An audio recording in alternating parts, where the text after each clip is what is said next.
hoje com uma convidada especial, a presidente da Câmara Legislativa do Distrito Federal, a deputada distrital Celina Leão. E participa dessa entrevista também o jornalista Suzano Almeida, um dos repórteres de política do Fato Online. Presidente, muito obrigado por ter aceito o nosso convite. Obrigada a vocês, é sempre uma honra estar aqui. Presidente, a Câmara Legislativa tem tido um grande protagonismo nesse primeiro semestre. Dizem até que a presidente da Câmara foi a responsável pela queda de um dos homens fortes do governo Hollenberg, o chefe da Casa Civil, Hélio Doyle. Como é que vai ser a relação do Poder Legislativo com o Poder Executivo nesse segundo semestre? Olha só, eu sempre tive uma postura de muita independência, mesmo sendo aliada de primeira hora do governador Rodrigo Hollenberg. Isso, antes do meu rompimento com o governador, nós já tínhamos reprovado vários projetos aqui, que eram projetos polêmicos, que tinha uma rejeição muito grande da população, como o projeto da redução das administrações, né, porque a própria população veio manifestar aqui na Câmara. Nós tínhamos projetos de aumento de impostos também, que foi a questão do IPTU, um aumento de 20% ao ano do IPTU. Isso significaria, né, um impacto imediato aí no bolso do contribuinte. Então, assim, nós sempre tivemos esse papel, que eu acho que é o papel do Poder Legislativo.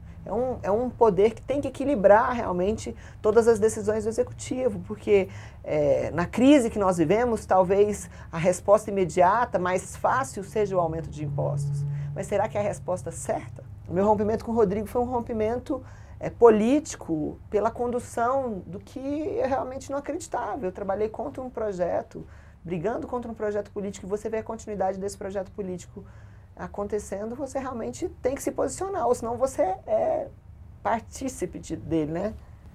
O que a senhora chama de continuação do projeto? O que seria exatamente isso? A permanência de pessoas de outros partidos? O que seria? Não, a continuação do projeto político do PT é manter todas essas pessoas que participaram da gestão do PT em todos os cargos de gestão do governo.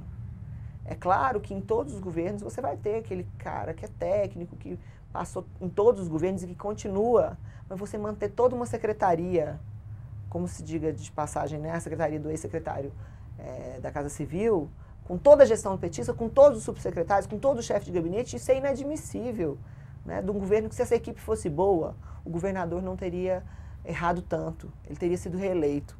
Se a saúde estivesse funcionando, não estaria faltando coisas, né, medicamentos nos hospitais. A gente recebeu o Estado quebrado, o Estado com um déficit enorme, quebrado. Então, essa equipe não é boa. E você vê essa equipe continuar em todos os lugares, né, na saúde, na educação, na pasta da Casa Civil, é inadmissível. Então, essa é uma questão que eu criticava. A gente começou a ver agora as exonerações, algumas pessoas estão sendo exoneradas. E isso é bom para o Rodrigo, é bom para o governador.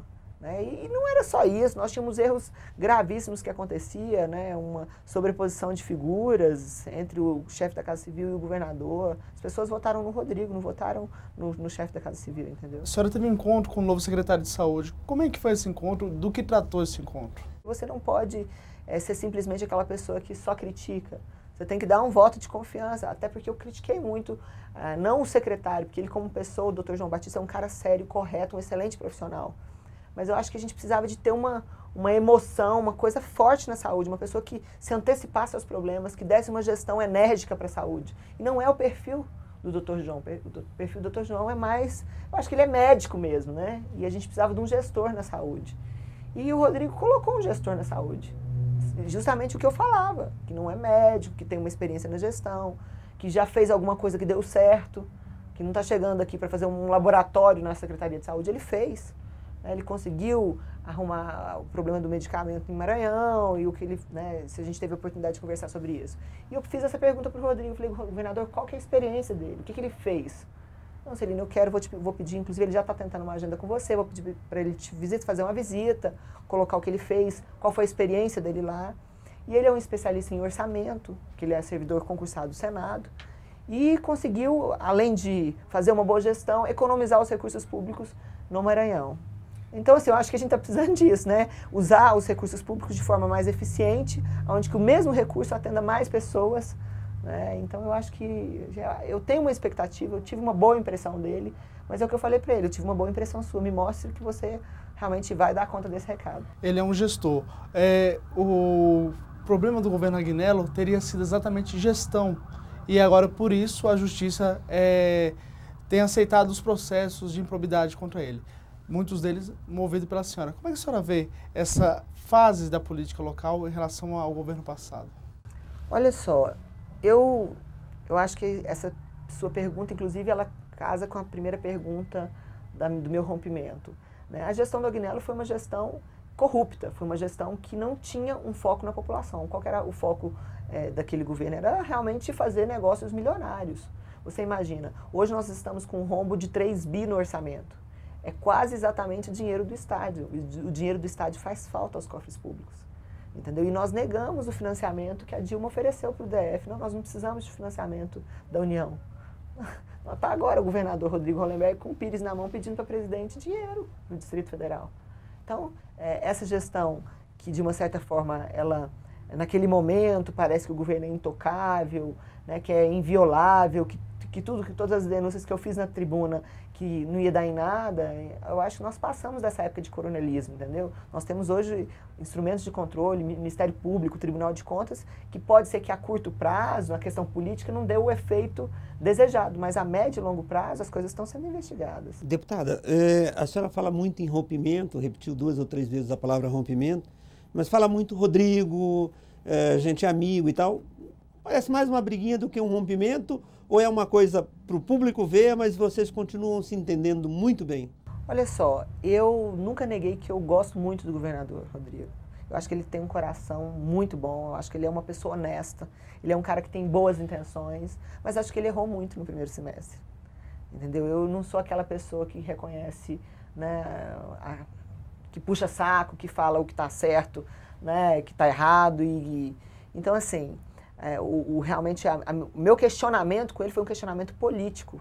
Até porque quando você ajuda um projeto, você quer que ele dê certo. Eu quero que o projeto do Rodrigo dê certo. Eu quero que dê certo. Né? E eu fiz realmente um rompimento com o governador pela questão da gestão. Eu acho que ele está tentando melhorar, tentando se organizar. Então o segundo semestre vai ser tranquilo, uma boa relação, que a senhora também não me respondeu, é por isso. Não, o que eu acho? No segundo semestre eu quero ver realmente onde que o governo vai chegar. Né? Eu tive uma conversa com o governador, eu quero me manter na independência, eu acho que é bom para Brasília, é bom para ele. Porque isso é igual concorrência. Quando você não tem concorrência, você não trabalha. Quando você não tem uma Câmara que cobra o seu trabalho, você fica, eu acho que omisso. Então, assim, o nosso grito fez com que o governo mudasse, melhorasse. Entendeu? Então, eu acho que eu ajudo ele muito. Né? Eu faço com que o governo melhore, eu posso cobrar, mas sempre numa relação de muito respeito, porque eu quero que o governo dê certo. O governo, inclusive, está atento às prováveis mudanças que devem começar a ocorrer já a partir da semana que vem. Os blocos estão se movimentando para se realinhar, até porque um dos dois deputados podem sair da Câmara para ir para o Tribunal de Contas. Como é que a senhora está acompanhando essas mudanças nos blocos? A Câmara sempre tem essas mudanças, né, que acontecem nos blocos, e aí os blocos se fundem ou se dissolvem dependendo da questão política, do momento político que é vivido, então isso é absolutamente natural. Eu achei que até durou muito tempo, né, 5 blocos, nós já tivemos momentos em que nós tínhamos 11 líderes no colégio de líderes, entendeu? Então, assim, absolutamente natural.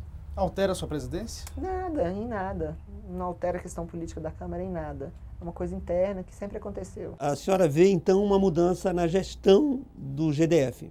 A senhora acredita que essa mudança é positiva ou a senhora vai continuar cobrando mais mudanças? Não, cobrança eu vou continuar cobrando sempre, que eu acho que é o meu papel. Mas eu já vejo mudanças, eu vejo que algumas coisas começam a acontecer. O pessoal do setor produtivo já começaram a elogiar o governo, falando que vai chegar uma agenda positiva para nós em agosto. Isso é um reflexo de uma mudança que começa a acontecer. Além da agenda positiva, também deve voltar projetos polêmicos como o IPTU.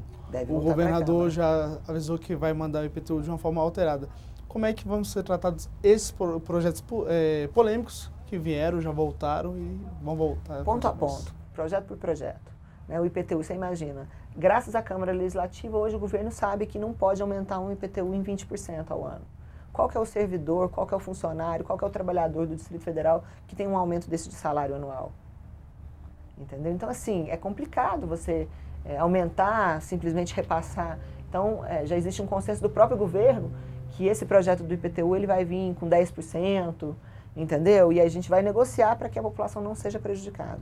Deputada, muito obrigado pela entrevista. Eu ouvi hoje a deputada distrital Celina Leão, presidente da Câmara Legislativa do Distrito Federal. Muito obrigado pela sua preferência.